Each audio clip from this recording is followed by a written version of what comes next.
Isoanusad, il est le dernier homme oiseau au monde. Pourtant, il est sain et sans ailes. Pour prouver qu'il pouvait voler, il s'est jeté d'une altitude de 10 000 mètres. Mais c'était en vain. Les ailes sur son dos n'ont jamais poussé, et il a failli perdre la vie. Pour retrouver ses ailes, il a traversé d'innombrables épreuves avec ses compagnons pour trouver sa patrie. Mais ce n'était rien de plus qu'un champ de ruines.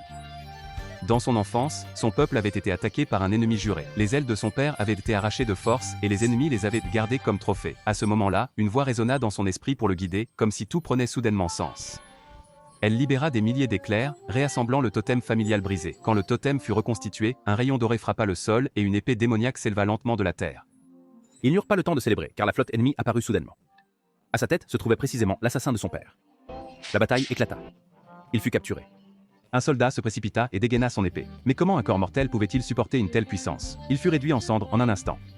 Pour le sauver, son compagnon décida de se sacrifier pour tirer l'épée démoniaque. Lorsque la lame quitta le sol, une force déchaînée explosa violemment, transformant tout le champ de bataille en terre brûlée.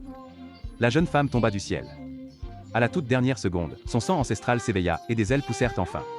Mais son compagnon avait déjà été corrompu par l'épée démoniaque, ne laissant derrière lui qu'un morceau de bois sec.